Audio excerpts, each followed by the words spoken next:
Welcome to our deep dive into one of the most fascinating and mysterious aspects of our universe, dark energy. इस video में हम जानेंगे dark energy क्या है, ये कैसे डिस्कवर हुई, इसका यूनिवर्स पर क्या इम्पैक्ट है और कैसे लेटेस्ट रिसर्च इसकी मिस्ट्रीज को सॉल्व करने की कोशिश कर रही है। चलिए इस कॉस्मिक जर्नी पर साथ चलते हैं। डार्क एनर्जी को समझने के लिए पहले हमें अपने यूनिवर्स के बेसिक्स समझने पड़ेंगे।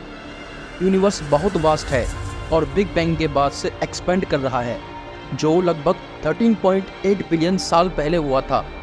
ये एक्सपेंशन पहली बार एडविन हबल ने 1920s में ऑब्जर्व किया था, जिससे हबल्स लॉ फॉर्म हुआ। पर यह एक्सपेंशन होता क्यों है? यहाँ कंसेप्ट आता है डार्क एनर्जी का, एक मिस्टीरियस फोर्स जो यूनिवर्स का लगभग 68% है। ये एक अननोन फॉर्म ऑफ एनर्जी है जो यूनिवर्स के एक्सेलरेटेड एक्सपेंशन को ड्राइव कर रही है। इसका नाम डार्क एनर्जी इसलिए है क्योंकि ये विजिबल नहीं है, पर इसके इफ़ेक्ट्स कॉस्मिक एक्सपेंशन पर डिटेक्ट किए जा सकते हैं।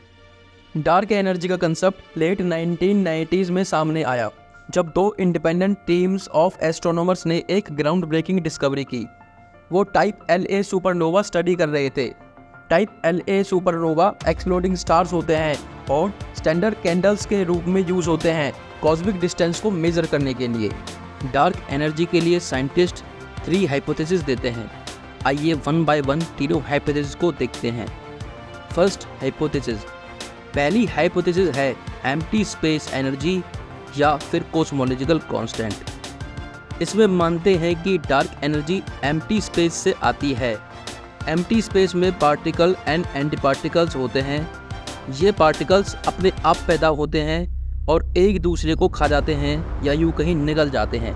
सेकंड हाइपोथेसिस, दूसरी हाइपोथेसिस में साइंटिस्ट मानते हैं कि डार्क एनर्जी कोई एक ऐसा फील्ड है या पार्टिकल है जो अभी तक डिस्कवर नहीं किया गया है। जिस तरह ग्रेविटेशनल फोर्स जो कि एक अट्रैक्टिव फोर्स है, उसी तरह से ये एक फंडामेंटल फोर्स हो सकता है जो रिपल्सिव है। थर्ड हाइपोथेसिस आइंस्टाइन के थ्योरी ऑफ रिलेटिविटी पर क्वेश्चन खड़ा करता है। इसमें साइंटिस्ट मानते हैं कि ये भी हो सकता है कि लार्ज स्केल पर ग्रेविटी किसी दूसरे तरह बिहेव करती हो। दोस्तों, यूनिवर्स के एक्सपेंशन के साथ स्पेस एनर्जी वेरी नहीं करती। कॉस्मोलॉजिकल कांस्टेंट की वैल्यू 120 ऑर्डर ऑफ मैग्नीट्यूड ज़्यादा थी ऑब्जर्व वैल्यू से। ये जो थियोरेटिकल और प्रैक्टिकल में लार्ज डिफरेंस आता है, ये अनएक्सप्लेन्ड है। डार्क एनर्जी को स्टडी करने के लिए कई ऑब्जर्वेशनल टेक्निक्स यूज़ की जाती हैं। ग्राउंड बेस्ड टेलीस्कोप्स और स्पेस बेस्ड मिशंस जैसे कि हबल स्पेस टेलीस्कोप और जेम्स वेब स्पेस टेलीस्कोप इसमें क्रूशियल रोल प्ले करते हैं। बैरो एकॉस्टिक ऑसिलेशंस और कॉस्मिक माइक्रोवेव बैकग्राउंड जैसे फिनोमेना भी डार्क एनर्जी के इफ़ेक्ट्स को मेज़र करने में हेल्प करते हैं। डार्क एनर्जी के इम्प्लीकेशन से हमारे यूनिवर्स का फ्यूचर बहुत अफेक्टेड है।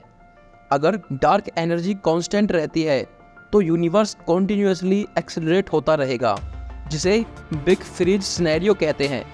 लेकिन अगर डार्क एनर्जी टाइम के साथ चेंज होती है तो हम एक बिग रिप सिनेरियो देख सकते हैं, जहां यूनिवर्स अपने आप को टीयर अपार्ट कर देगा। ये स्पेक्युलेटिव सिनेरियोज हमें हमारे कॉस्मिक डेस्टिनी के बारे में सोचने पर मजबूर करते हैं। डार्क एनर्जी की रिसर्च बहुत एक्टिव फील्ड है, जहां साइंटिस्ट नए एक्सपेरिमेंट्स और ऑब्जर्वेशंस के साथ इस मिस्ट्री को सॉल्व करने की कोशिश कर रहे हैं। फ्यूचर मिशंस जैसे कि यूक्लिड और लार्ज सिनॉप्टिक सर्वे टेलीस्कोप हमारी अंडरस्टैंडिंग को डीपेन कर सकती हैं। ये रिसर्च न सिर्फ हमारे यूनिवर्स की एक्सपेंशन को समझने में हेल्प करेगी, बल्कि फंडामेंटल फिजिक्स के नए एस्पेक्ट्स भी रिवील कर सकती है। डार्क एनर्जी एक ऐसी मिस्ट्री है जो हमारी अंडरस्टैंडिंग के बाहर है, लेकिन इसके स्टडी से हम यूनिवर्स के कुछ फंडामेंटल क्वेश्चंस के जवाब ढूंढ रहे हैं। आज के एपिसोड में हमने देखा कि डार्क एनर्जी क्या है, इसकी डिस्कवरी कैसे हुई, थियोरेटिकल एक्सप्लेनेशंस क्या है और इसके फ्यूचर इम्प्लीकेशंस क्या हो सकते हैं। हमें उम्मीद है आपको ये कॉस्मिक जर्नी इंटरेस्टिंग लगी होगी। हमारे साथ बने रहिए और नए कॉस्मिक मिस्ट्रीज़ को एक्सप्लोर करने के लिए सब्सक्राइब करना न भूलें।